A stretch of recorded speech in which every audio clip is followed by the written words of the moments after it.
यदा लम्बोदरं हन्ति सतां प्रद्युम्नसम्भवं तदा लम्बे दयालम्बं लम्बोदरपदाम्बुजं शारदा शारदाम्बोजवदनां वदनाम्बुजे सर्वदा सर्वदास्माकं सन्निधिं सन्निधिं क्रियात्। नमस्तस्मै भगवते नारदाय महात्मने कामक्रोधविहीनाय ऋषीणां प्रवराय च। गुरुर्ब्रह्मा गुरुर्विष्णुः गुरुदेवो महेश्वरः गुरुः साक्षात् परं ब्रह्म तस्मै श्रीगुरवे नमः।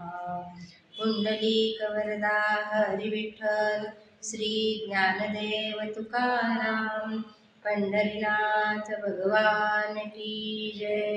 जय जय रघुवीर समर्थ मंगलमूर्ती मोरया।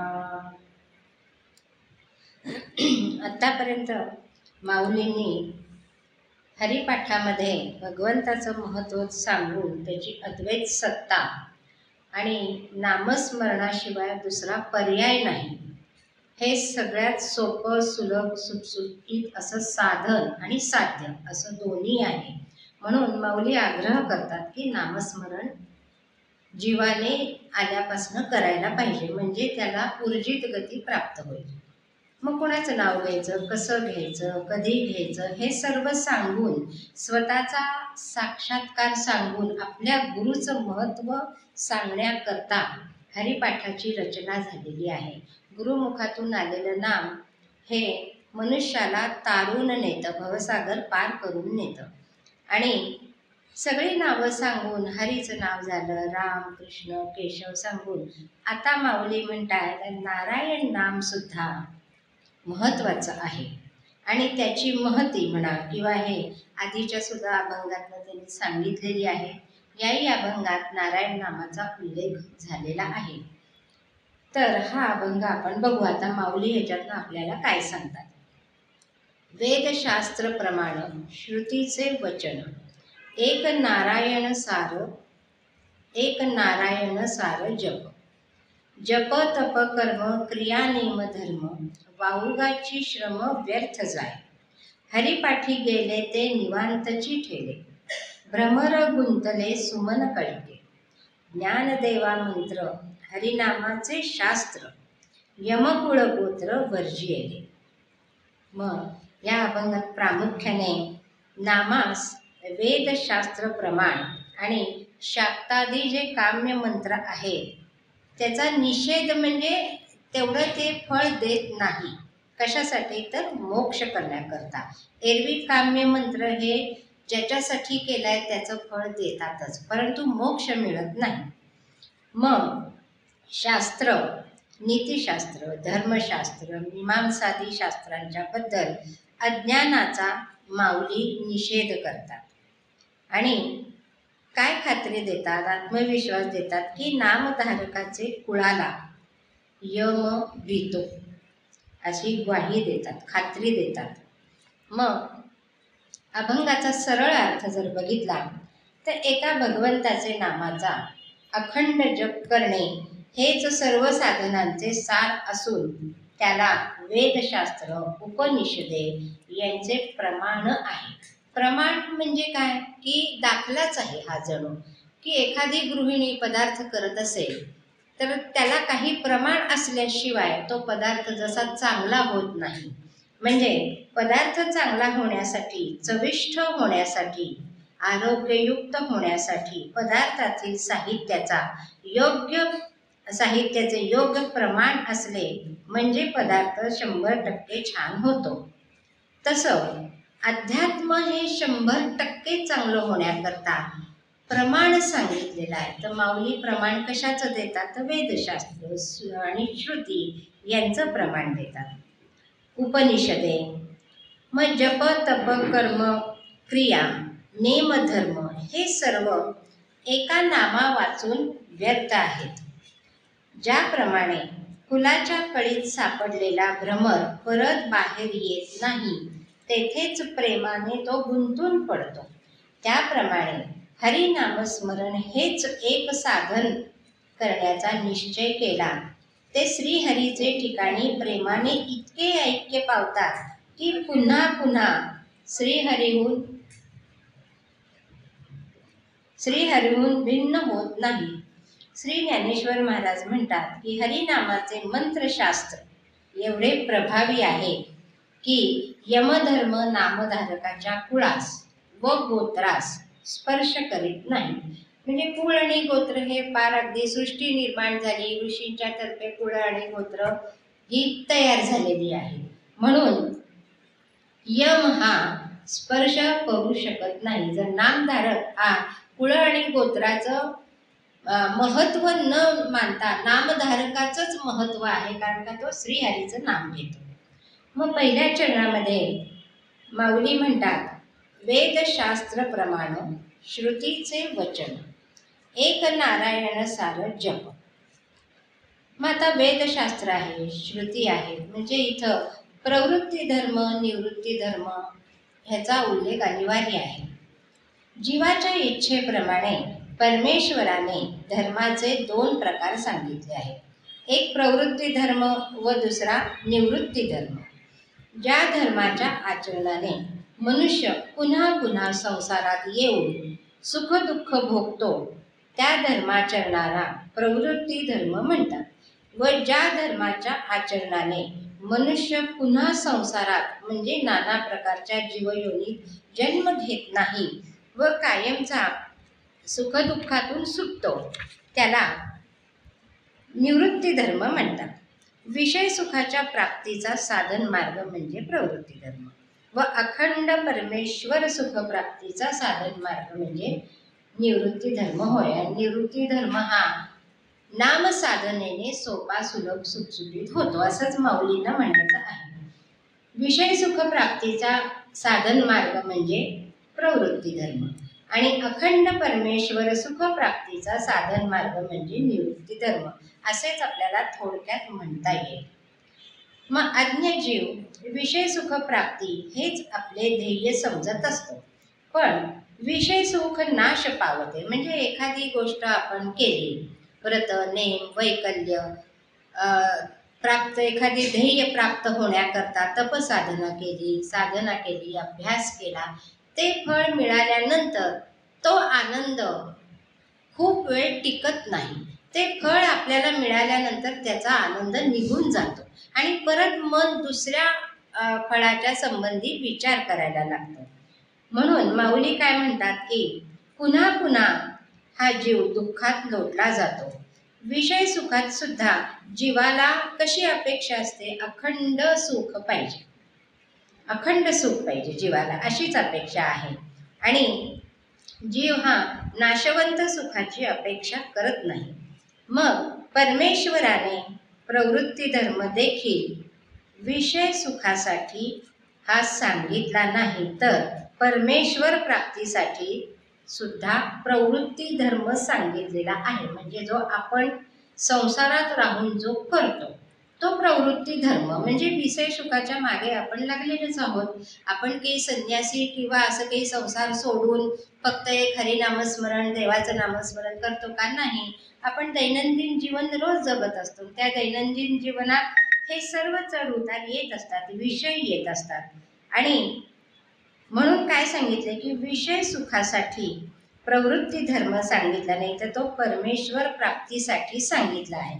कसा? तर नाथ महाराजांचं जर उदाहरण घेतलं तर संसारात राहून अखंड नामस्मरण करणे हे नाथ महाराजांनी संसार करता करता दाखवून दिलेलं आहे की परमेश्वराला त्यांच्या घरी पाणी वाहण्यासाठी सुद्धा त्या भक्तीमुळं यावं लागलेलं आहे. आणि नाथ महाराजांच्या वाड्याबाहेर स्वतः दत्त हे रखवाली करत आहेत. म्हणजे संसारात राहून कसं विषयापासून लांब राहायचं, भगवंताला आपलं करायचं की तो भगवंत भक्तासाठी धावून येतो. हा प्रवृत्ती धर्माचा सुद्धा भाग आहे असं माऊली सांगतात.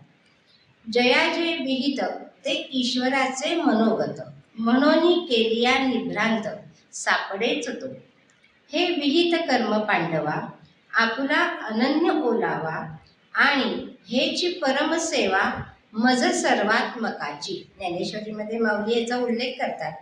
मग हे कसं घडेल असा विचार आपल्या मनामध्ये येतो. संसारात आपण आहोतच, मग हे कसं घडेल? विषय सुखाची इच्छा सोडून परमेश्वर प्राप्ती करताच विहित कर्माचे अनुष्ठान केल्यास चित्त शुद्ध होते आणि मग चित्तशुद्धीद्वाराच भगवत प्राप्ती, तोच धर्म जो आपण आचरतो तोच धर्म करून देतो. मग जीव म्हणजे आपण ज्या भगवत प्राप्तीसाठी भगवत प्राप्ती ज्यांना झाली नाही ते जीव म्हणजे आपण आपल्या विषय वासनेने त्या धर्माचे आचरण विषय सुख प्राप्ती करताच. म्हणून मग भगवंत काय, जसा भाव तसा देव. जो भाव ठेवून देवाची पूजा केली तेच फळ भगवंत आपल्याला देतो. मग भगवंताने विषय सुखच मिळावे अशी व्यवस्था ही प्रवृत्ती धर्मात करून ठेवलेली आहे. परंतु माऊलींना काय सांगायचे की प्रवृत्ती धर्म हा सुद्धा परमेश्वर प्राप्ती करून देतो. कशी? तर विषय सुखाला बाजूला ठेवून कर्म करीत राहणे, म्हणजेच सर्व कर्म परमेश्वराच्या चरणी अर्पून फक्त कर्म करीत राहणे, फळाची अपेक्षा न करणे. माऊली वेदशास्त्र प्रमाण मानून सांगतात. स्वयं प्रमाण रूप परमात्मा त्यानेच निर्माण केलेले वेदादी शास्त्रे आर्य धर्मात परम प्रमाण मानली जातात. आता भगवंत आहे हे कोणी सांगितलंय आपल्याला? आपण वेदांचं प्रमाण घेतो. मग वेद कसे आहेत? तर अपौरुषेय आहेत, भगवंताने निर्माण केलेले आहेत आणि त्याच्यात त्यांनी स्वतःबद्दलचे महत्व सांगितलेलं आहे, म्हणून ते प्रमाण आहे. वेदशास्त्र प्रमाण म्हणजे काय? तर मंत्रसंहिता. मग वेदामध्ये कसं आहे? मंत्रसंहिता व ब्राह्मण मिळून वेद आहे. आपण ह्याच्याही आधी मला वाटतं दुसऱ्या अभंगात शास्त्र उपनिषद यांचं विस्तृत माहिती बघितली होती. त्याच्यात वेदांमध्ये मंत्रसंहिता आणि ब्राह्मण असे 2 वर्ग आपण सांगितलेले होते. तेच आहेत हे. वेद शब्दाने मंत्रसंहिता व श्रुती वचन या शब्दाने उपनिषद ब्राह्मण भागाचे ग्रहण केले आहे.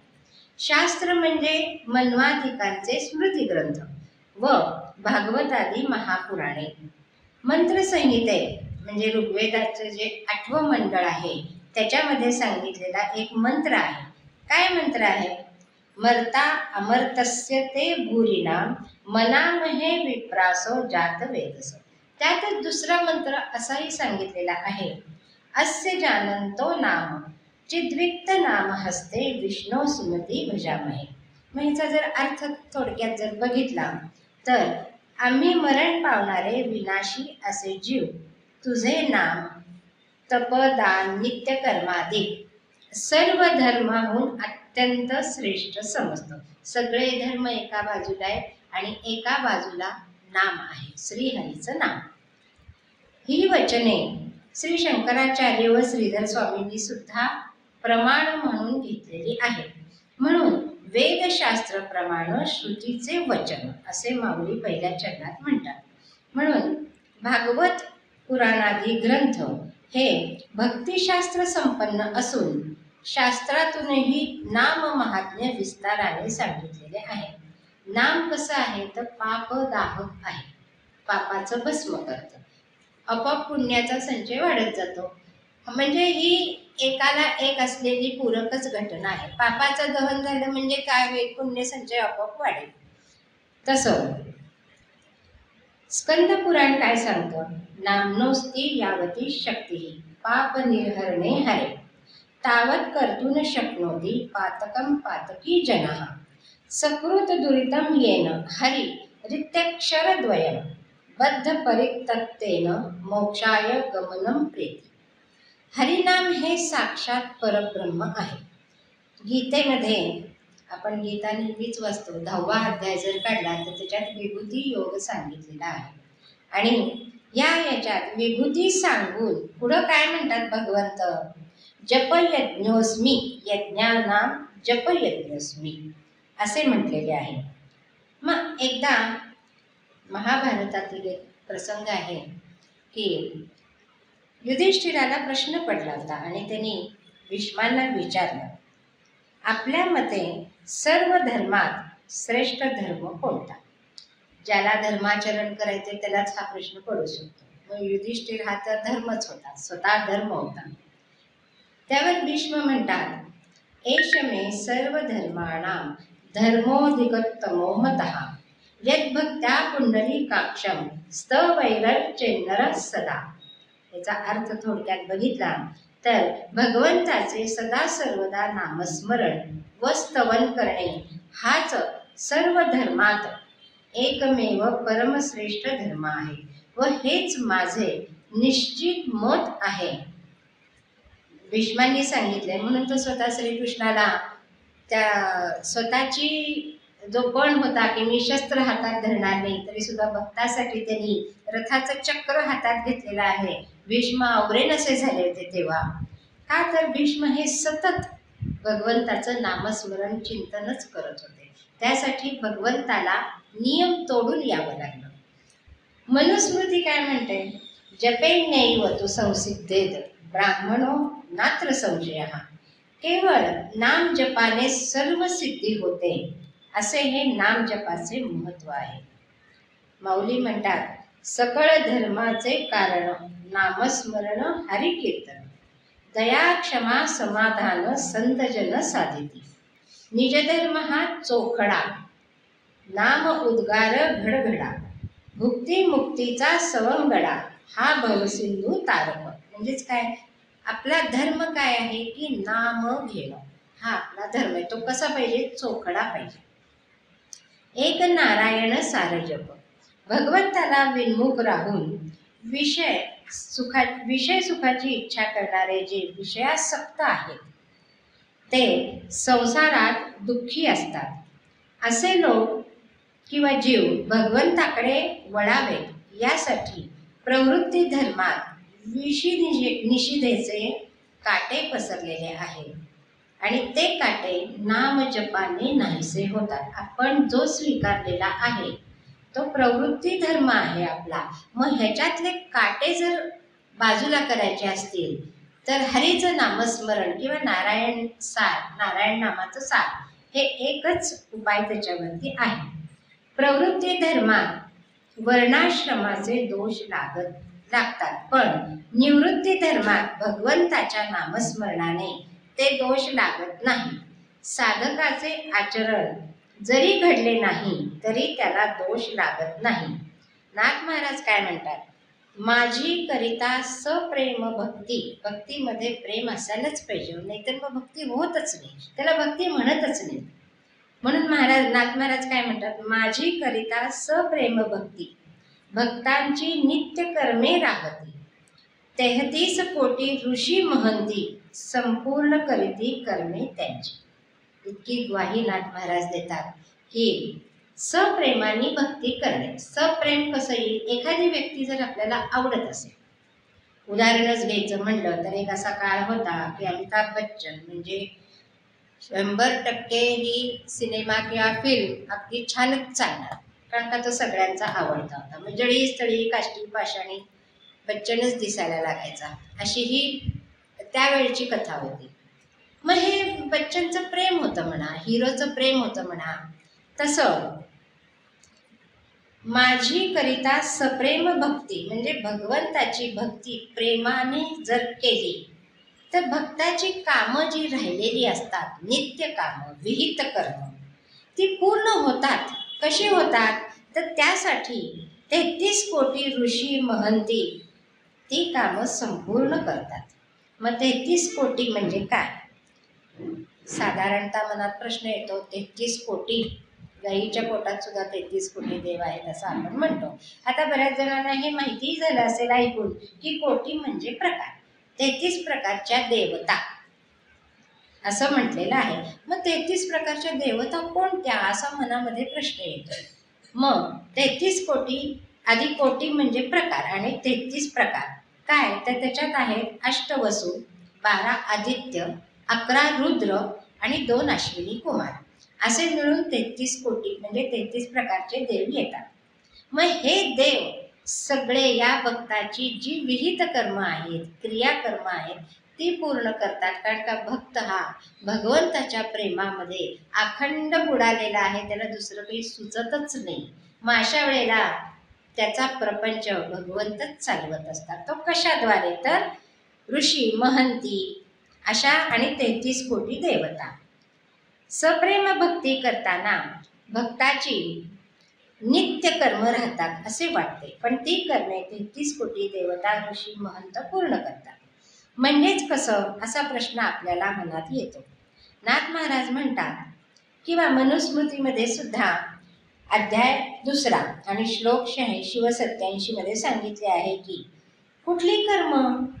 वैश्यदेव, होम, बलिकर्म, नित्यश्राद्ध व अतिथी भोजन, हे जे 4 प्रकारचे यज्ञ, पाकयज्ञ म्हटलेलं आहे त्याला, ते यज्ञ आहेत ते दशपौर्णिमा मासादी विधी यज्ञासह नामजप यज्ञाच्या 16व्या कलेलाही तेवढे सुद्धा नाही आहेत. नामजप यज्ञाच्या 16 कला.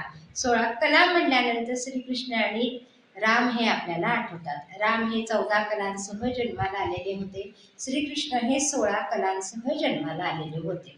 मग नाम जपाचं महत्व एवढं आहे की 16व्या कला सुद्धा मोठी आहे, छोटी आहे, एवढं नाम जपाचं महत्व आहे.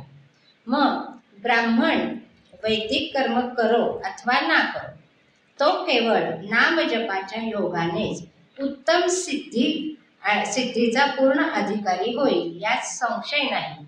भगवंत गीतेत म्हणतातच ना, सर्व यज्ञात माझे स्वरूप आहे.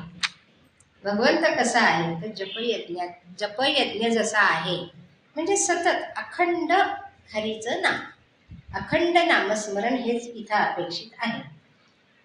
यावई साधन संपत्ती पुरुषार्थ चतुष्टये, तया विना तदा भक्ती नरो नारायण श्रया. धर्म, अर्थ, काम, मोक्ष ह्या एका जीवनामध्ये येणारे पुरुषार्थ आहेत. आणि याकरता जी काही साधने सांगितली आहेत ती न करता एका भगवंताच्या आश्रयाने अनायसे सर्व पुरुषार्थ प्राप्त होऊ शकतात. म्हणजे काम काहीच करायचं नाही का, असा अर्थ नाही. भगवत चिंतन करता करता हे 4ही पुरुषार्थ साध्य करायचे आहेत, असंच माऊलींना सांगायचे. काम करणं सोडायचं नाही. जे विहित कर्म आहे ते तर करायलाच पाहिजे, त्याच्यासाठीच जीव हा जन्माला आलेला आहे. मग माऊली म्हणतात की समस्ताही यज्ञाच्या पैकी जपयज्ञ तोमी ये लोकी, जो कर्म त्यागे प्रणव दिकी निपज विजय. नाम जपयज्ञ परम बाधू न शके स्नानादी कर्म, नामे पावन धर्माधर्म, नाम परब्रह्म वेदार्थी. एक भगवन नाम जपयज्ञाने सर्व सिद्धी होते. कारण भगवन नाम हे केवळ शुद्ध भगवत स्वरूप आहे, असा वेदशास्त्रादिकांचा अंतिम निर्णय असल्यामुळे माऊली म्हणतात की नारायण नामाचा जप हे सर्व वेदशास्त्र पुराणांचे सार सर्वस्व आहे. नारायण जप का, ह्याच्या आधी अभंगातलं राम, कृष्ण, हरी, केशव, विठ्ठल अशी सुद्धा नामं सांगितलेली आहेत. मग हे सगळे नारायणापासूनच निर्माण झालेले आहेत. हे सर्व चराचर हे नारायणानेच निर्माण केलेलं आहे. म्हणून नारायण नाम हे सार आणि सर्वस्व आहे. भागवतामध्ये सांगितलेलं आहे की भगवंताने ही चराचर सृष्टी निर्माण करताना आपला एक अंश प्रत्येकात टाकलेला आहे, जी सृष्टी निर्माण केलेली आहे त्यामध्ये. आणि मग एक अंशाचं उदाहरण देताना पाण्याचा एक थेंब घेतला तर पाण्याच्या ज्या प्रॉपर्टीज, म्हणजे घागरभर पाण्याच्या, नदीच्या ह्याच्या ज्या प्रॉपर्टीज आहेत त्याच एक थेंबभर पाण्यात येतात. तसंच तो अंश आपल्यामध्ये टाकलाय, म्हणजेच नारायण हा सार सर्वस्व आहे. आपल्यामध्ये सुद्धा नारायणच आहे, पण आपल्याला मायेच्या अधिकतेमुळे तो कळत नाही.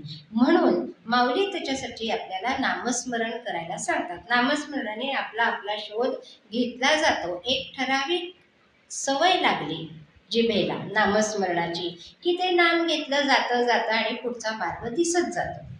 तसं हे नारायण नाम हे वेदशास्त्र पुराणांचे सार आहे, सर्वस्व आहे असं सांगतात. पुढच्या चरणात माऊली म्हणतात, जप तप कर्म क्रिया नेम धर्म वाऊगाचे श्रम व्यर्थ जाय. या चरणात माऊली म्हणतात, भगवन नामा वाचून जपादी कर्माचा कमीपणा माऊली सांगतात. भगवंता वाचून म्हणजे सगुण उपासने वाचून. आपण निर्गुणाची उपासना करूच शकत नाही, कारण का आपली तेवढी तयारीच नाही. जे उद्धवाने केलेली होती, आपण निर्गुणाची हे करू, आपल्याला आयडियल लागतं. लहान मूल असलं की आई वडील हे त्याचे आयडियल असतात. शाळेत गेल्यानंतर गुरुजी असतात. तरुण झाल्यानंतर जग सगळं फिरलेलं असतं, त्यातले आदर्श व्यक्ती घेत असतो, आपला जीवनक्रम चालू असतो. तसं माऊली काय म्हणतात, भगवन नामा वाचून जपादी कर्माचा कमीपणा म्हणजे जप तप कर्म करायची नाहीत का, करायची, पण त्याच्याबरोबर भगवंताचं नामस्मरण करणं गरजेचं आहे. मग नामस्मरण करणं म्हणजेच काय, की तू आहेस आणि तूच आहेस, तूच जगाची निर्मिती केलेली आहेस, तू माझ्यामध्ये आहेस, दुसऱ्याच्या मध्ये सुद्धा आहेस, ह्याची जाणीव ठेवून कर्म करणे, जप तप कर्म हे करणे. ते तसं न करता, हरीचं नामस्मरण न करता जर हे केलं तर ते व्यर्थ आहे. म्हणून जप तप कर्मे ही कर्मेच राहतात, क्रिया होतात, मग ती सर्व व्यर्थ फुकटच आहे. कारण ही सर्व कर्मे भगवत प्राप्ती करून देतच नाही आणि चित्तशुद्धही करत नाही. म्हणून ही क्रियाकर्म व्यर्थ आहेत. माणूस त्याने श्रमतो, दमतो. एक नारायण नामाचा जप करणे आणि इतर देवतांचा जप करत राहणे, नारायण नाम सोडून द्यायचं, इतर देवतांचा जप करायचा, हे व्यर्थ आहे. ह्याच्यातला सूक्ष्म अर्थ असा आहे की ह्या देवता नारायणाच्याच अधीन आहेत. नारायणाच्या जर मनात आलं की जे जप आणि तप देवतेचं करताय त्याचं फळ द्यायचं, तरच त्या देवता देतात. देवतांना स्वतंत्र अधिकार नाही. भगवंत म्हणजे नारायण जे आहे, चराचर सृष्टी निर्माण करणारे, त्याच्या मनात जर आलं तरच त्या देवता फळ देतात. म्हणून नुसतं देवतांचं नामस्मरण करायचं नाही, तर नारायणाचं नामस्मरण. या अभंगात नारायणाचं सांगितलंय, त्याच्या आधी रामकृष्ण केशव विठ्ठल हरी अशी ही नामं सांगितली. म्हणजे भगवंताचं, ज्यांनी चराचर सृष्टी निर्माण केलेली आहे त्याचं नाव, ते घेतलं तरच ते व्यर्थ जात नाही. कारण विष्णू व विष्णूच्या इतर नामांचा जप करणे हे श्रेयस्कर आहे. इतर देवतांचा जप भगवत प्राप्ती करून देत नाही. काम्य मंत्राचा निषेध माऊली करतात. मंत्र म्हणायचा, नारायणच मंत्र म्हणायचा. काम्य मंत्र फळ देऊन त्यातला आनंद समाप्त होतो, म्हणून काम्य मंत्राचा निषेध केलेला आहे. त्याचप्रमाणे श्रीहरीच्या अखंड नामानेच भगवंताची प्राप्ती होते. आपण आता असा एक मनात प्रश्न येतो, भगवंत प्राप्त झाल्यावर काय होईल बरं? मग मी आज लक्ष्मीची पूजा करते, मला धन पाहिजे आहे, मला संसाराला हवंय, मुलाबाळांचं शिक्षण व्हायचंय, सर्व सुख सुविधा मला पाहिजेत, म्हणून मी लक्ष्मीचा जप करते. मग भगवंताचा जप केला म्हणजे हरीचा, नारायणाचा, तर काय होणार आहे? तर सर्व सुख प्राप्त होतील असं माऊली सांगतात. जी तुम्ही लक्ष्मी म्हणा किंवा इतर देवतांची काम्य मंत्रांनी जो जप करता ते फळ तेवढंच मिळेल, पण भगवंताची एकदा प्राप्ती झाली तर सर्व सुखे पायाशी लोळण घालतील ही ग्वाही देतात. आणि हे कसं होईल? तर अखंड नामानेच त्याची प्राप्ती होते. इतर देवतांचे काम्य मंत्र संसार बंधन वाढवतात, परमार्थात त्याचा काहीच उपयोग होत नाही. आपण जन्मापासनं म्हणजे सर्वसाधारण मनुष्य सुखासाठी निरनिराळे प्रयत्न करतो, देवतांची उपासना करतो, सगळं करतो, परंतु भगवंत प्राप्त त्यांनी होत नाही. हेच माऊली सांगतात. श्रीहरीच्या सगुण किंवा निर्गुण स्वरूप साक्षात्कारात सत्वगुणांची आवश्यकता असते. मग राजस मंत्राने रजगुणांची वृद्धी होते, सत्वगुणाची होत नाही. आपले काम्य मंत्र जे आहेत ते राजस गुण असलेलेच आहेत, म्हणजे आपली इच्छा पूर्ण करणारे आहेत ते काम्य मंत्र. काय कामना आहे त्याप्रमाणे मंत्र आहेत. आणि तामस मंत्राने तमोगुण वाढतो. मग सिद्धांत असा आहे की विष्णू नामाचा जपच सत्वगुण वाढवतो व भगवंताचा साक्षात्कार होतो सत्वगुणाने. म्हणा आपण प्रल्हादाचं जर चरित्र बघितलं तर त्याला जेव्हा शाळेत घातलेलं होतं तेव्हा त्यांनी काहीही अभ्यास न करता फक्त नारायणाचा जप केलेला होता आणि इतर विद्यार्थ्यांना सुद्धा सांगितला होता. आणि जे शिक्षक होते त्याचे अलर्काणी आमंडक असं काहीतरी नाव होतं, लक्षात नाही, तर त्यांना सुद्धा ह्या नारायण नावाचा वेळ लावलं होतं आणि संपूर्ण वर्ग नारायण नारायणच करत होता. आणि ज्या वेळेला हिरण्यकशिपू आला तेव्हा त्याला हे सगळं चित्र दिसलं होतं. मग हे असं करण्याचं कारण काय असावं? आपण आपल्यापुरतं नाम घ्यावं की असं जर म्हटलं की आपण आपल्यापुरतं नाम घ्यावं, आपण आपल्यापुरता भगवंत प्रसन्न करून घ्यावा. पण त्यांनी सत्वगुणाचा प्रभाव वाढेल का समाजामध्ये? तर समाजाला जर वाढवायचं असेल, चांगल्या मार्गाने न्यायचं असेल तर नाम संकीर्तन हे एक श्रेष्ठ साधन आहे की सगळ्यांनी मिळून नाम संकीर्तन करणे, जे प्रल्हादांनी केलं होतं. आणि म्हणून सत्वगुण वाढतो व भगवंताचा साक्षात्कार होतो. विष्णू विणे जप हा जो अभंग आहे तो असाच लिहिलेला आहे की सगळं व्यर्थ आहे. विष्णू विणे, ज्याच्यात विष्णू नाही असा म्हणजेच नारायण नाही, म्हणजेच राम कृष्ण ही जी नावं त्याची, विष्णू सहस्त्र नाम घ्या, त्यातली नावं घ्या, त्याच्या विण हा व्यर्थ आहे. आणि ह्याचा निषेध माऊली करतात. मग एकदा काय झालं, एक साधा माणूस होता, घडलेली सत्य घटना आहे ही. आणि साधा माणूस आहे, रोजची दिनचर्या आहे त्याची, रोज उठावं, आपली नित्यकर्म करावी, जे काय होईल काम ते करावं, संध्याकाळ झाली घरी यावं, कुटुंबात राहावं, अगदी साधी जीवनशैली. परंतु मनामध्ये भाव मात्र असा आहे, दिवस उजाडल्यापासून किंवा झोपेत सुद्धा जे काही घडेल ते सगळं भगवंतच करतो, ही भावना. आणि अतिशय स्वभाव साधा भोळा. हरिकीर्तन, जिथं हरिकीर्तन जात असेल तिथं हा जाऊन बसत असे. घरामध्ये अगदी पूर्वांपार संपत्ती आलेली होती. मनुष्य काहीही काम करत नव्हता, गरज नव्हती कामाची. त्याचं नाव हरिपाल किंवा हरपाल सुद्धा म्हणत होते त्याला, हरिपाल.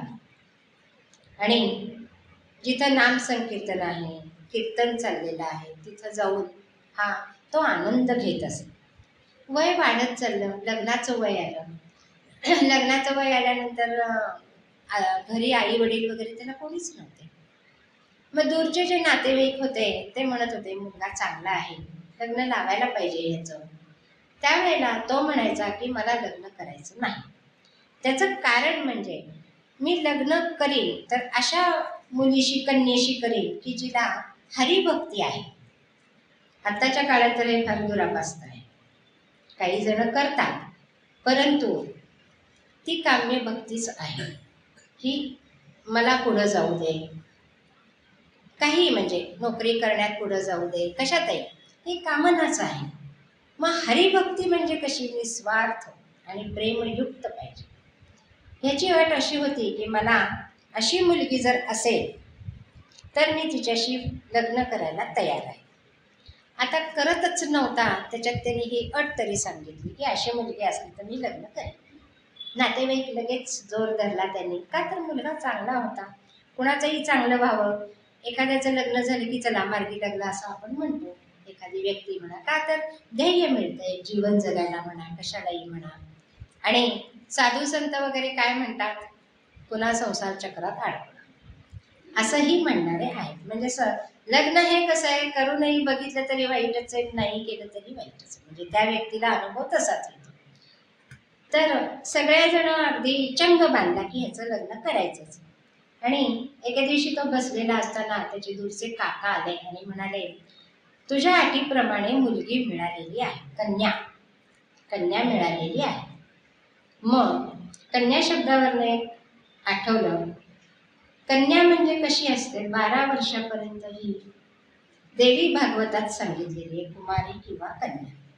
आता जे लग्न करतात मुली म्हणते मी, त्या लग्न करतात त्या कन्या असतात का हो? विषय सोडून द्या, हा वेगळा विषय आहे. मग यांनी सांगितलंय की कन्या, अशी कन्या मिळालेली आहे. काय काय करते ती, तर त्या कन्येत काय गुण आहेत असं हरिपाल विचारतात.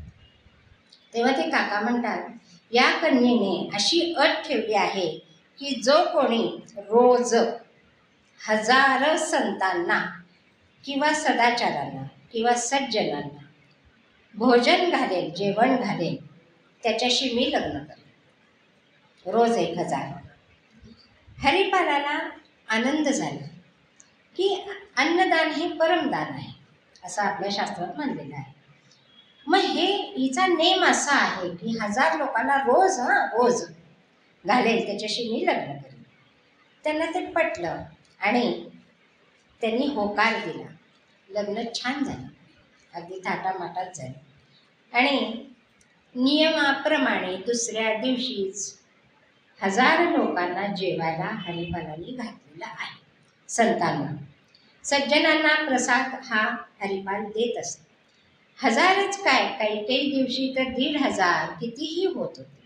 परंतु ह्याला खूप आनंद होत होता. भगवत भक्त होता, कमी काही नव्हतं घरामध्ये. आणि हरिपाल उद्योगधंदा काही करीत नसत. मग आता लग्न झालंय, रोजचं 1000 सज्जनांचं जेवण, संपत्ती किती टिकणार आहे. हळूहळू तिला ती ओसरायला लागली आणि 2-4 वर्ष काय त्याच्याहीपेक्षा जास्त छान गेली असती. पण आता त्याला चणचण भासायला लागली की आता मी 1000 लोकांचं जेवण कसं घालणार. विचार करत होता, म्हणजे घालायचं नाही हा विचार मनामध्ये नाहीये, घालायचं आहेच आहे, कसं घालायचं हा विचार मनामध्ये. आणि त्यांनी मग काय केलं, बाहेर बाजारपेठेत गेला आणि उधार जिन्नस आणायला लागला. आणि सदावर्त त्यांनी ते चालूच ठेवलं. चांगला माणूस होता, घरची श्रीमंती होती, तिथल्या सगळ्यांना माहिती होतं, लोक उधार देत होते. 5-6 महिने गेले. तो जेव्हा परत उधारी मागायला लागला तेव्हा लोक आता हे झाले की नाही तू आधीचं काही दिलेलं नाही आहेस, तर आता काही आम्ही देणार नाही. त्यामुळे हळूहळू ही उधारी बंद झाली. मग आता काय करायचं, त्याला प्रश्न पडला. बसला तो विचार करत करत. बाजारपेठेत गेला असताना हळूहळू तो अन्नधान्य चोरायला लागला. अन्नधान्याची चोरी करत होता. कशी करत होता, श्रीमंत धनिक लोकांच्या दुकानात जाऊन अन्नधान्य चोरत होता. आणि ही चोरी त्याला साधू लागली. तो काय जातीचा चोर होता का, नाही, पण ही चोरी त्याला साधायला लागली आणि तो पकडला गेला नाही ह्याच्यामध्ये. ही चोरी हळूहळू झाली. म्हणजे त्याच्यातही काही महिने गेले. पुढे चोर कोणे असा गाजावाजा झाल्यानंतर त्याने ही चोरी अन्नधान्याची बंद केली. आता काय करायचं मग पुढे प्रश्न आहे. सदावर्त तर चालू ठेवायचंच आहे, मग कसं. मग त्यांनी विचार करता करता त्याच्या मनात विचार आला, कितीतरी लोक धनिक आहेत आणि ते कधीही दानधर्म करत नाहीत. मग त्यांच्या घरी यांनी जावं, मौल्यवान वस्तू चोराव्या, दागिने चोरावे, सोनं नाणं असं सगळं चोरावं आणि त्या हे सदावर्त चालू ठेवावं. मग लोक आता म्हणले की कोण आहे हा चोर. अन्नधान्य चोरायची आता संपलं तर घरातल्या वस्तूच चोरायला लागल्या. लोकांनी पहारेकरी बसवले, शिपाई बसवले की आता त्या चोराला पकडायचंच. आता ह्याला चोरी करणं अवघड व्हायला लागलं. आणि आता काय करायचं या विचारामध्ये तो होता. एके दिवशी असा विचार करत तो गावाच्या बाहेर आलेला होता. आणि इकडे भगवंताला आता विचार पडलाय की हे सदावर्त कसं चालेल. आता तिथं जे जेवणारे लोक आहेत ते भक्त आहेत, माझे भक्त आहे आणि त्यांची क्षुधा हा पूर्ण करतोय, तर आता ह्याच्यासाठी काहीतरी केलंच पाहिजे असं म्हणून भगवंत उठतायत. बसलेले होते, विश्रांती घेत उठले. त्यांना हा भक्त आवडायला लागलाय, कारण का कामच तेवढं मोठं आहे ना, आवडायला लागलाय. आणि भगवंत विचार करतात की ह्याचं आता कल्याण करायलाच पाहिजे, म्हणून उठले. छान मेकअप केला त्यांनी, आत्ताच्या भाषेत मेकअप केला. काय मेकअप केला तर मिशा लावल्या आणि पोट थोडंसं बाहेर काढलं. सडपातळ अंगकाठी आहे, पोट काही बाहेर दिसेना, त्याच्यावर एक थोडं काहीतरी बांधलं आणि वर अंगरखा घातला आणि आपोआप पोट बाहेर दिसायला लागलं. आणि भरपूर दागिने घातले. प्रत्येक ठिकाणी अंगावर असं शिल्लक अंग राहिलं नाही अवयव की तिथं दागिना नाही. हिरे, माणके, मोती, सोनं, चांदी, आताच्या भाषेत प्लॅटिनम. आता धनिक लोक हिरे वगैरे घेत नाहीत, आता प्लॅटिनमची अंगठी घातली आम्ही साखरपुड्याला असं म्हणतात. तसं प्लॅटिनम सुद्धा भगवंतांनी अंगावर चढवलं. आणि लक्ष्मीबाई ह्या बघत होत्या रुक्मिणी, काय काय चाललंय म्हणून विचारले तिने, कुठं चालली स्वारी एवढं नटून थटून.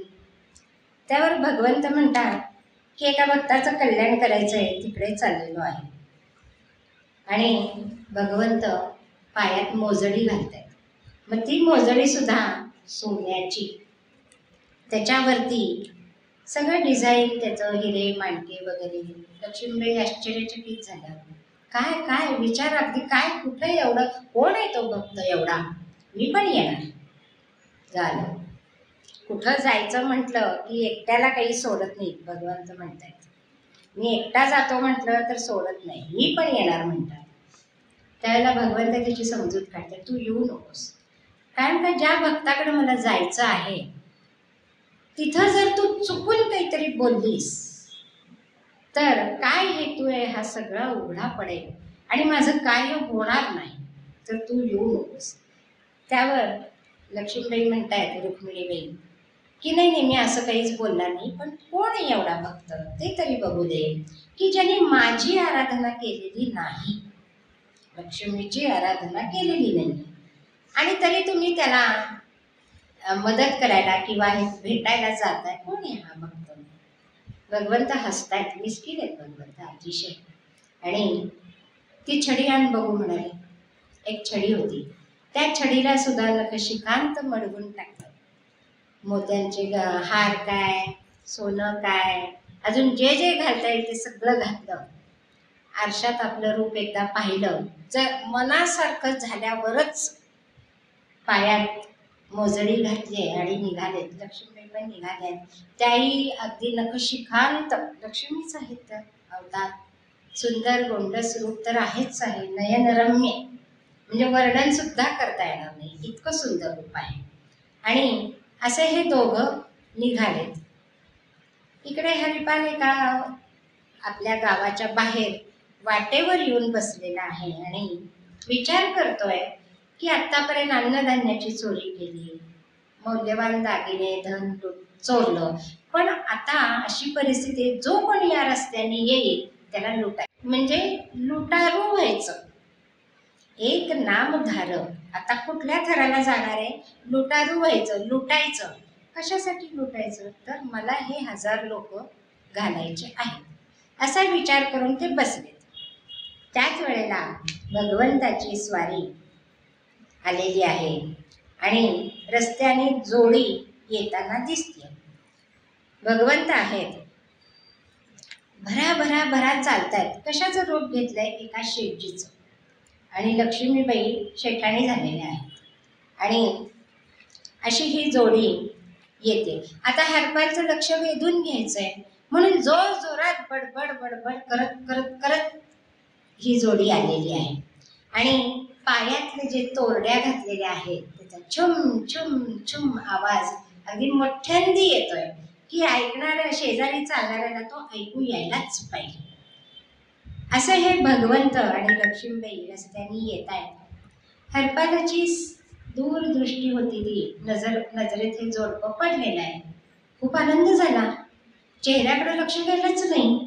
लक्ष कुठं गेलं? सगळे दागिने जे घातलेले होते त्याच्याकडे लक्ष गेलं. आणि मनात काय म्हणतायत, अरे बापरे, भगवंतानी तर खूप मोठं गिऱ्हाईक पाठवलेलं आहे आपल्याला आणि ह्याला आता लुटायचं. निदान 3-3.5 वर्ष तरी आपल्याला कुठं काही करावं लागणार नाही, इतकं याच्याकडनं आपल्याला मिळेल असा विचार करून शेजारी बघतात लक्ष्मीबाई स्मित हास्य नजरेने उभ्या आहेत. अरे च्या म्हणतो, ह्यांना बघितल्यावर तर काय 10 वर्षाची सोय होईल, कुठं बघायलाच नको. निर्णय पक्का झाला, लुटायचं म्हणजे लुटायचं. आणि त्याच्या भगवंतही भक्ताकडे धाव घेत आहेत आणि भक्तही भगवंताकडे धाव घेतोय. असे ते एकमेकांच्या जवळ आले आणि हरपालाने त्यांना प्रणाम केलाय. रामरामजी म्हटलंय, जय श्रीकृष्ण.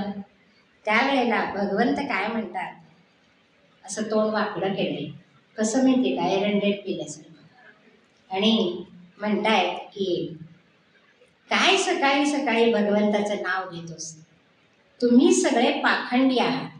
इथे गावात एक जण चोरी करून भंडारा करतो, संत सेवा करतो. चोरी करणं काय बरोबर आहे का, असं भगवंत त्यालाच विचारतात. आणि काय म्हणे, त्याचं नाव हरपाल आहे म्हणे, मला सर्व माहिती आहे. आणि पुढे म्हणतात, माझ्या समोर भगवंताचं नाव घ्यायचं नाही, असं हरपालाला तंबी देतात. त्यावर हरपाल म्हणतात, असं आहे काय, या माणसाची जर एक अंगठी जर मी आता चोरली घेतली तर पुष्कळसा काळ निघून जाईल, पण एक अंगठीच काय, याला आता अजिबात सोडायचं नाही. का सोडायचं नाही, तर मी रामरामजी म्हटलं आणि जय श्रीकृष्ण म्हटलं तर ह्याने देवाचं नाव घेतलं नाही आणि वर मलाच म्हणतो की तू देवाचं नाव घ्यायचं नाही. ह्याला आता पुरता पुरता लुटायचा, अजिबात सोडायचं नाही, पक्का निर्णय झाला.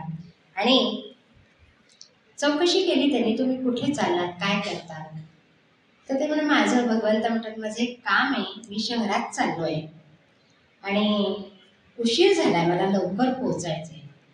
त्यावर तो म्हणतो, तुम्हाला लवकर पोहोचायचंय ना, मग तुम्ही या ज्या रस्त्याने आत्ता चाललाय तो रस्ता फार लांबचा आहे, तुम्ही त्यांनी जाऊ नका, मी तुम्हाला शॉर्टकट सांगतो, म्हणजे जवळचा रस्ता सांगतो. तो थोडा जंगलात ना आहे, पण तुम्ही खूप लवकर जा. भगवंत हसतात मनात, अरे लबाडा, असं आहे काय, म्हणतात ठीक आहे. मग ते म्हणतात की आम्हाला लवकर जायचंय, तू येशील का रस्ता दाखवायला. तो म्हणतो, मी आलो असतो, परंतु माझ्या घरी ना सदाव्रत चाललंय आणि माझ्याकडे धन नाही हो, तुम्ही आत्तापुरतं देता का मला, मी ते घरी नेऊन देतो आणि लगेच तुमच्याकडे येतो, माझा नेम चुकणार नाही. भगवंत ठीक आहे म्हणतात, कमरेचा बटवा काढतात, त्यातल्या सुवर्ण मुद्रा त्याच्या हातावर ठेवतात. हरपाल पळत पळत घरी येतो आणि बायकोला सांगतो की सगळी रातची सोय झालेली आहे. आणि संतांनी जर विचारलं की हरपाल घरी नाहीये का, तर त्याला सांग की तो तुमची 10 वर्षाची सोय करायला गेलेला आहे. आणि पळत पळत भगवंताकडे येतो. भगवंत थांबले, त्याचं कल्याणच करायचं आहे, ते कुठंच गेलेले. आणि भगवंतापाशी आल्यानंतर, चला तुम्हाला रस्ता दाखवतो असं म्हणून शेठजी आणि शेठाणीला बरोबर घेतलंय आणि जंगलाच्या मध्ये वाटचाल चालू आहे. भगवंत निरीक्षण करतात हरपालचं. भगवंताच्या चिंतनात तो मग्न आहे. कार्य कुठलं आहे, लुटायचं आहे, पण मनामध्ये भाव काय आहे. आता भक्त जेवत असतील, भगवंताची ही सेवा आहे, भगवंत मला दर्शन कधी देईल, हे विचार मनामध्ये आहेत. वाटचाल चालू आहे आणि जंगलाच्या मध्यभागी आल्यानंतर हरपाल सावध झाला. आजूबाजूला बघितलं, कोणी नाहीये म्हणल्यानंतर आपल्या डोक्याचा जो साफा किंवा मुंडासं होतं ते असं पटकन काढलं, झटकलं आणि खाली हंतरलं जमिनीवर. आणि हातातला एक छोटा सुरा होता, सुरा सुद्धा किती छोटा होता. वृत्तीच लुटारूची नाही, वृत्ती चोराचीच नाही, तर सुरा कसला असणार आहे, अगदी छोटा होता. आणि तो दाखवत म्हणाले, तुम्ही जे हे दागिने सगळे घातलेत ना, ते सगळे मुकाट्याने खाली टाकायचे आणि आपाप इथनं मुकाट्याने गुमान निघून जायचं. अभिनय करतात भगवंत. त्याचा तो छोटा सुरा बघून लटलट लटलट कापायला लागले. लक्ष्मीबाई शेजारी उभ्या आहेत, विचार करतायत किती नाटकी आहेत भगवंत. ज्या रावणाला कधी घाबरले नाही, ज्या कुंभकर्णाला कधी घाबरले नाही, ज्या हिरण्यकश्यपूला घाबरले नाही, आणि हा छोटा चाकू असलेल्या व्यक्तीला घाबरतायत. किती नाटकी, किती नाटकी. त्यावर भगवंत तिच्याकडे नजरेने सांगतात आणि अशी कोपर खळी मारतायत, तू पण थरथर कापायला लाग म्हणतात. मनाची भाषा समजलेली आहे, ती पण थरथर कापायला लागली आहे. हरपालाला वाटतं घाबरले सगळे दोघही जण. आणि भगवंतानी घाईघाईने त्याला देण्यासाठी आणलेलं होतं. इतकं पटापट पटापट सगळी आभूषणं उतरवली आणि त्या कापडावरती टाकून दिली. हरपाल लक्ष्मीबाईला म्हणतात, तुम्ही सुद्धा टाका म्हणतात. ही सगळी लक्ष्मीबाईंनी पण टाकली. सगळी आभूषणं त्या कापडावरती पसरली आणि सगळं झालं. फक्त हातात करंगळीत एक अंगठी राहिली होती भगवंताची. हरपालचं लक्ष तिकडे गेलं. ते सगळे दागिने बघून म्हणाला, आता काही कुठं जायची गरज नाही बाबा भगवंता, आता चोरी बिरी मी काही करणार नाही, काही नाही. आता माझं सदाव्रत चालू राहील. आणि हे जे शुद्धा शांती होती ती भगवंताचीच होती. म्हणजे नेमाने कशी, तर जो भागवताने सांगितलेला नियम आहे की एक अंश परमेश्वराने आपला प्रत्येकात टाकलेला आहे. मग ह्या 1000 लोकांच्या मध्ये सुद्धा तोच आहे. तर त्यांचं पोट भरणं, त्यांची क्षुधा शांती करणं, हे जे काम आहे त्याला आता यातायात करावी लागणार नाही असा विचार करून तो गाठोड बांधणार.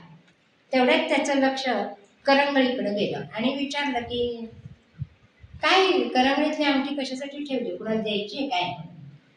भगवान म्हणतात, नाही रे, काय झालं माहिती का, लहानपणी मी ही अंगठी घातली होती, ती निघतच नाही आणि ती आता रुतून बसली, अजिबात निघत नाही. हरपाल म्हणतात, मग काय आता विचार केला, बोट कापावं लागेल, करंगळी तुमची कापावी लागेल, ती अंगठी पाहिजे मला. भगवंत म्हणतात, एवढीच ठेवली मी, राहू दे मला. बर, अंगठीचं राहू दे, ही काठी कशाला ठेवली, तुम्ही अजिबात पडणार नाही. मी सांगतो, तुम्ही ही काठी जी आहे ना ती सुद्धा इथं टाका, कारण का त्याच्यावर सगळे मौल्यवान दागिने आहे. भगवंत गयावया नाटकीपणेच करतात. ती काठी दिली, ही अंगठी मात्र घेऊ नको म्हणाले. काठी दिल्यानंतर आता काहीच शिल्लक नाही. त्यावेळेला ते म्हणतात, मी ही अंगठी सुद्धा ठेवणार नाही. त्याचं कारण म्हणजे मी राम राम म्हणायला सांगितलं होतं, जय श्रीकृष्ण म्हणायला सांगितलं होतं, तुम्ही माझ्या भगवंताचं नाव सुद्धा घेतलं नाही. त्यामुळे ही अंगठी सुद्धा मी आता सोडणार नाही. आणि तो जो हातातला छोटा सुरा होता त्यांनी करंगळी अशी भगवंताची पकडली आणि आता कापणार, ती वेगळी करणार. त्यावेळेला भगवंत अवतीर्ण झालेले आहेत आणि त्याला दर्शन दिलेलं आहे. लक्ष्मी सुद्धा अवतीर्ण झाली आहे, दर्शन दिलेलं आहे. आणि हरपाला, तुझ्यासाठीच मी हे आलेलो होतो. तू 10 वर्ष म्हणतोस काय, तुला हे आयुष्यभर, तुझं जीवनभर तू सदाव्रत कर, त्याची सोय मी ही केलेली आहे. मी तुझ्या भक्तीवरती अतिशय संतुष्ट आहे, खुश आहे, त्यामुळं माझा तुला आशीर्वाद आहे. असं म्हणल्यानंतर हरपालाला खूप आनंद झाला. इथं सामान्य माणूस काय करेल, भगवंताचं दर्शन झालंय, सगळं झालंय, हेही मिळालंय, आपला नेम पण चालू राहणार आहे, हात जोडले असते, भगवंता अंतर्धान पावले असते. परंतु हरपाल हा जात्याच भक्त आहे, म्हणजे जन्मापासून भक्त आहे म्हणल्यासारखा आहे तो. त्यांनी काय सांगितलं, भगवंता तू मला दर्शन दिलेलं आहेस, पण मी हे जिच्यामुळं करतो आहे, हे सदाव्रत जिच्यामुळं घालतो आहे, त्या माझ्या पत्नीला सुद्धा दर्शन तुझं मिळायला पाहिजे. तिने जर ही अट ठेवलीच नसती तर मी हे केलंच नसतं आणि आज लुटारू झालो नसतो, तुझं दर्शनही मला झालं नसतं. मग दर्शन मात्रे मन कामना, या नियमाप्रमाणे भगवंत म्हणतात, ठीक आहे, मी तुझंच कल्याण करायला आलेलो आहे, तर तुझ्या पत्नीलाही दर्शन दे. निमिषार्धात लक्ष्मी आणि भगवंत छोटी बालक झालेली आहेत. आणि भगवंत रडायला लागलेत आणि हरपालांनी दोघांनाही कडेवर घेतले, असं घेतलेले दोन्ही हातात दोघांना. आणि अत्यानंदाने तो चालत चालत घरी आलेला आहे आणि आपल्या पत्नीला हाक मारली त्यांनी, अगं बघ तरी बघ कोण आलंय. त्यावर पत्नी बाहेर आली आणि म्हणजे कोण आलंय. अतिशय सात्विक पत्नी आहे बरं का, आत्तासारखं नाही कोण आलंय असं नाही, कोण आलंय मला बघू दे तरी. नाहीतर वेळी आल्यावर तर नाराजी असतेच, पण सांगून आलं तरी आता कशाला येत आहेत बाई, किती त्याच्यासाठी राबावं लागतंय, दुसरीकडे कुठेतरी जा असे विचार नाहीत. आणि कोण आलंय म्हणत ती आली बाहेर. छोटी दोन मुलं पाहिलीत, खूप आनंद झाला. हरपालांना अजून संतती झालेलीच नव्हती. खूप आनंद झाला आणि त्या बालरूपाला कडेवर घेण्यासाठी त्यांची पत्नी जेव्हा धावत यायला लागली तेव्हा मात्र भगवंतांनी तिलाही चतुर्भुज दर्शन दिलेलं आहे. आणि पत्नीनी म्हणजे लक्ष्मीनी सुद्धा तिला दर्शन दिलेलं आहे. आणि दर्शन देऊन झाल्यानंतर जे सदावर्त होतं त्याला सुद्धा पूर्ण आशीर्वाद दिलेला आहे. आणि हरपालाची परवानगी घेऊन म्हणजे भगवंतानी किती भक्ताच्या अधीन असावं याचं हे उदाहरण आहे की परवानगी घेतली आहे हरपालाची की मी आता माझ्या निजधामाला जाऊ का. त्यावेळेला अत्यानंदाने आणि साश्रू नयनांनी हरिपालांनी निरोप दिलेला आहे. आणि पुढे हे सदावर्त अखंड चालत राहिलेलं आहे. असं ही कथा काय सांगते तर नेम जे सांगतात आपल्याला, जप तप कर्म क्रिया नेम धर्म, असं माऊली आपल्या ओळीत सांगतात. वाऊगाची श्रम व्यर्थ जाय, तर हरपालाचा व्यर्थ गेला का, नाही गेला. नेम होता 1000 सात्विकांना सज्जनांना जेवण. त्याच्याबरोबर काय होतं, अखंड नामस्मरण, अखंड चिंतन भगवंताचं. आणि त्यामुळं भगवंताला यावं लागलं. म्हणून माऊली या ओवीत असंच सांगतात की ते कशाचा निषेध करतात, तर तपनिषेध म्हणजे काय. तप या शब्दाने भगवंताच्या प्राप्तीचा उद्देश ज्यात नाही ते तप व्यर्थ आहे. आणि नाथ महाराज म्हणतात, माझे भक्ती विण तप शरीर शोषणादी अमुप, ते पूर्वादृष्टे भोगी पाप. भगवत भक्ती वाचून तप म्हणजे पूर्वजन्मीचे पाप भोगणे आहे. म्हणजे देहाला नुसतेच कष्टच झाले ना, भगवंताची प्राप्ती होतच नाही त्याच्यात, मग हे पापच झालं एक प्रकारचं. माऊली म्हणतात, तेवीची सटवीची ये रात्री, न विसंबीजे जेवी वाती, तैसा ईश्वर निर्णय चित्ती वाहणे सदा. ज्ञानेश्वरीमध्ये सांगितलेलं आहे. अखंड ईश्वर चिंतनालाच तप म्हणतात. कुठंतरी जाऊन बसायचं, 12 वर्ष केलं, 20 वर्ष केलं आणि चिंतन संसाराचंच, त्या तपाला अर्थ नाही. कर्म निषेध सांगतात. कर्म कसं निषेध होईल, भगवन नामाला गौण लेखून व कर्माला मुख्य लेखून विषय सुखाकरता केल्या जाणाऱ्या कर्माची निंदा किंवा निषेध माऊली व्यक्त करतात. भगवत प्राप्ती करून देणारे कर्म श्रेष्ठ आहे. त्या कर्माची निंदा कुठल्या कर्माची करतात, तर ज्याच्यात भगवत भक्ती हे ध्येय नाही असं कर्म, त्याची निंदा करतात.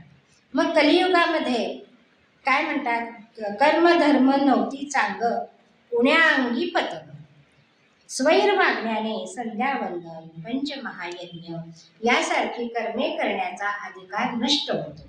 विहित कर्मे केलीच पाहिजे. मग कर्म करीत असताना भगवत विचार, भगवत नामाचे सहाय्य घेऊन करावे, म्हणजे ती बाधक होत नाही. क्रियेचा निषेध केलेला आहे. क्रिया म्हणजे काय, तर श्राद्धाधिक क्रिया इथं अपेक्षित आहेत. क्रिया करणं म्हणजे काय, मी गावाला गेले, मी इथं बसले किंवा बसलो असं नाही, त्या क्रियाच आहेत, पण त्या इथे अपेक्षित नाही. क्रिया कोणत्या आहेत, तर श्राद्धाधिक नैमित्तिक क्रिया. अशा क्रिया श्रीहरीला गौण लेखून व श्राद्ध देवता व पितर यांना मुख्य लेखून श्राद्धाधिक क्रिया करू नये. म्हणजे जर श्राद्धाचं बघितलं तर पाटावरती 2 सुपाऱ्या मांडलेल्या असतात, एक पूर्वेकडं आणि दुसरी दक्षिणेकडं. तर पूर्वेकडची देव म्हणून मानलेली असते आणि दुसरी जी असती पितर असते. म्हणजे श्राद्ध करताना सुद्धा आधी देवाचं पूजन चिंतन मनन करणं अनिवार्य आहे, हे माऊलींना सांगायचं आहे. श्राद्धात नैवेद्य आधी श्रीहरीला दाखवतात आणि मग पितर व श्राद्ध देवतांना दाखवावा. नाथ महाराज म्हणतात, श्राद्धी मुख्य संकल्प जाणं पितर स्वरूपी जनार्दन, ऐसे असुनिया जाणं नैवेद्य मदर्पण न करीती, मी सकळ जगाचा जनिता, मुख्य पितरांचाही पिता. पितर सृष्टी ही सगळी त्याच्यापासूनच आलेली, तर पितर तरी काही वेगळे आहेत का? ते त्याच्यापासूनच आलेले. म्हणजे भगवंतच श्रेष्ठ आहे आणि त्याचं नामच श्रेष्ठ आहे. म्हणून पितरांचाही पिता, त्या मज कर्म न अर्पिता, विरुद्ध सर्वता ते श्राद्ध. असं श्राद्ध विरुद्ध आहे. व्रतनेम एक दोन तीन मिनिटं जास्त घेते. व्रतनेम निषेध, व्रत आणि नेम. आता सावित्रीचं व्रत सुद्धा झालं, बऱ्याच जणांनी केलं असेल, मी सुद्धा केलं. व्रतनेम निषेध करतात. कसं व्रत?